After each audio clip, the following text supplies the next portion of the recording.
most. And so please give a warm welcome to Julie Burney. But the point is that we are taking things too personally, and what we need to do is not do that. In fact, I was speaking in St. George, Utah, where I was speaking to the State Department of Education Nutrition Division. It was the public school cooks. They didn't get a raise that year. They got a title. And me. Oh, yeah, they were really open. And, but, you know, I always try to find some common ground with the people I'm talking to, and we got along really well because they cook and I eat, so we were fine. But the thing was that they had dropped me off to come home, and if you've ever been to the St. George, Utah airport, it is probably about the size of this building, the entire airport building. And there's only one plane that flies in and out, and it's got 18 seats on it, and the pilot is 12 years old. And you really want things to go well because the airport sits up on a mesa, and after a while there is no land. So you want to get the wind beneath your wings. Anyway, we were there, and they dropped stuff. It was snowing when they dropped me off, and the snow turned into a blizzard, so our flight was delayed. And all 18 of us were there, ready to fly on that flight. 17 of us were reading or doing whatever we were doing to kill time, waiting to find out when the flight was going to go. But the 18th person was standing at the counter screaming at the women behind the counter, and this is what she was saying. Usually it's United that abuses me, and sometimes American takes advantage of me. But this is the first time Delta has ever been out to get me. Now, the rest of us are looking at the snow thinking, what did those women do? Seed the clouds, right? I mean, she's blaming the airline for the blizzard. So when I see that kind of crabbiness happening, I don't think of it as a challenge. I don't think of it as a problem. I think of it as an opportunity. I think if we see that kind of crabbiness, it is up to us to take that opportunity to try to stop it in its tracks. So, of course, when she was yelling at those women, I saw that, and I said, wow, what an opportunity. So I went up to the counter under the guise of checking to see, you know, if I was going to make my connection. And my walking up there stopped her from yelling at the clerks behind the counter, and I said to her, ma'am, I couldn't help but overhear what you were saying. In fact, we all couldn't help but overhear what you were saying. And I said, I think to say that Delta is out to get you is unfair. I said, there are 17 other people on the flight. I said, if Delta was out to get anybody, I said, it would be all of us. I said, I don't think you can own that. That's what I said. And you know what? My goal in life is to lighten people up, and I'll tell you what, I lit her up. She is now so emotionally charged, her arms are flailing as she's telling about her travel troubles. She's got her cell phone in her left hand, goes flying out of her left hand, hits me on the head, and falls to the counter. And I said, I think it's okay. I think my head broke its fall. Well, now I got to tell you, the Delta women had been very professional until this point, but they hardly could take it. Their little lips were shaking at this point. And the woman said, and she, of course, that had completely changed her perspective. We changed, you know, she changed her direction. And she said, I'm so sorry. I apologize profusely. And ended her apology by saying, I guess I'm just not the brightest crayon in the box. Well, I didn't know what to say to that, so I just nodded my head. But the Delta women couldn't take it anymore, so they ducked behind the wall, the fake wall, you know, like these over here, and you heard this going on. So now I'm alone with the crabby woman, and we're looking at each other, and we're looking at the wall. And she said, you know, I know it sounds corny that I use that old saying, but we say it all the time where I work. And I said, well, where do you work? And she said, Crayola. And I said, well, listen, when you're checking the color on your crayon, you might want to check the sharpener on the back of the box, I said. It seems to be a little pointed. Well, at that point, the wall almost fell over. And somebody in the passenger snorted, so in the passenger group. So the point is, though, that I am still friends with that woman today. We turned what was a crabby, uncontrollable situation into a happy situation. I went to work in a temporary company. I'm not going to tell you which one, Manpower. And they placed me in an insurance company for 5 days, a 5-day long assignment in the mailroom to help them send out a big mailing and then also to help send out supplies and stuff because they were behind. And on the 4th day that I was there, the phone rang, and there was no one else in the mailroom, so I answered it.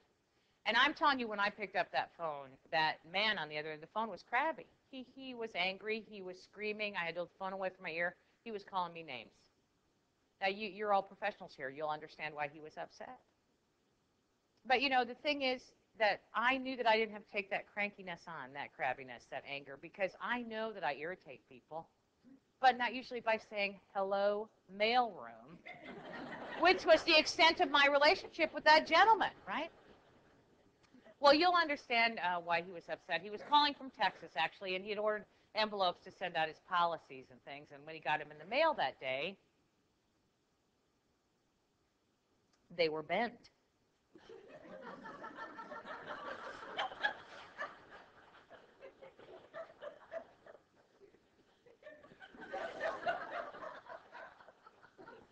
I'm sorry, sometimes it's hard for me to talk about it.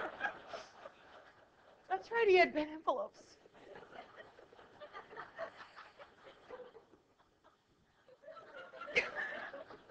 You know what, I'm going to be honest with you, to a fourth-day temporary, that's not that big of a deal.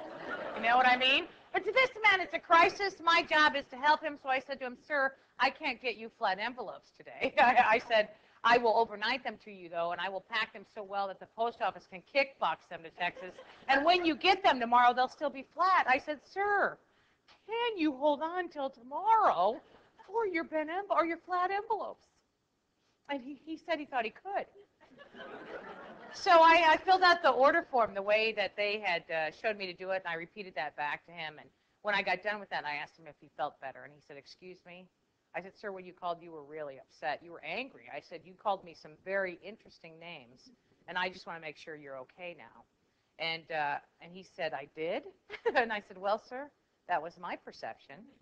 And he said, well, I've had a terrible 24 hours. He said, my girlfriend dumped me last night, and I went out and I closed the bars. I have a terrible hangover this morning, and I didn't hear my alarm clock go off. I wouldn't have gotten up at all, except my mother called me, which is another story altogether, he told me. I had a presentation due. I was late for my presentation, but I thought I was okay because I had my presentation materials in the car, and I didn't. And then when I got to the office, I had bent envelopes. So where did all that garbage come? On the bent envelope girl, that's where. So we chatted for just 3 to 5 minutes, just that the most. Just a few things like not a good idea to drink during the week, maybe call your mother, get a different alarm clock.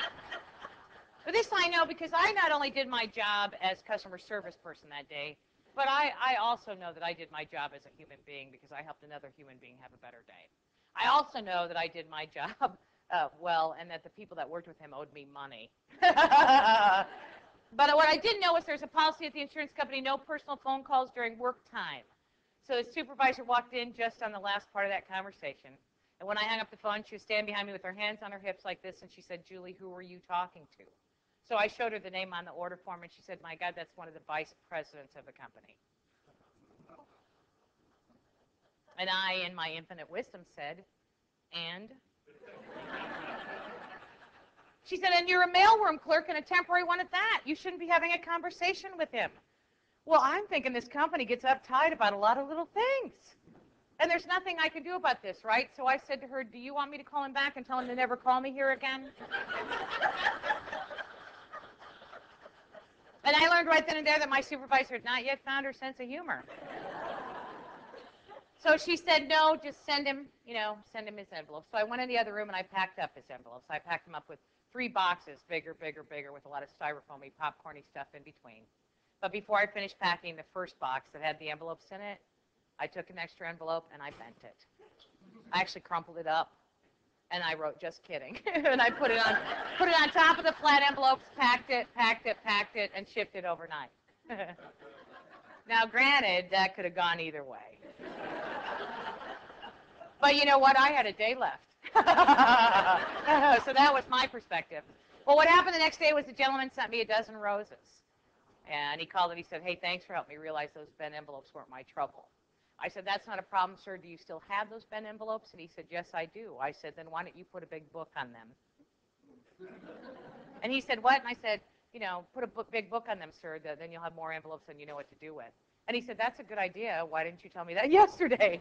And I said, sir, you were not open to the book theory yesterday. He said, I really like your attitude. I'd like you to take my orders from here on out. And I said, I appreciate that confidence, but I'm a temporary. Today's my last day. And he said, put your supervisor on the phone. And you know how much she likes me. Lies a thorn in that woman's side for 3 years. And I think that story has a lot of things to it. I think when we're crabby and upset about something, we have to stop and say, is this a bent envelope? And I think when other people are crabby and upset, sometimes we have to remember they're not open to the book theory. Sometimes we just need to help each other, and humor is the best way to do that. Listen, thanks for letting me be a speaker today. I appreciate that. Thank you.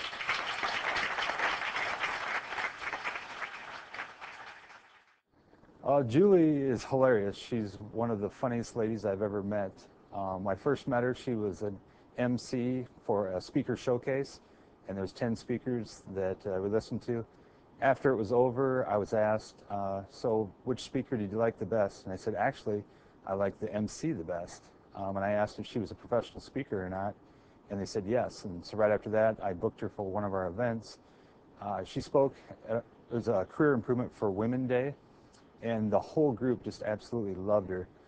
I've used Juli Burney twice. The first time on the recommendation of the Bureau, and second time repeat based on the experience our group had with her. She spoke to about 250 to 300 folks in our organization, and she has a great balance and blend of using supposedly real-life humorous situations to understand how to deal with stress and how to work with people, to have a message behind the humor, if you will.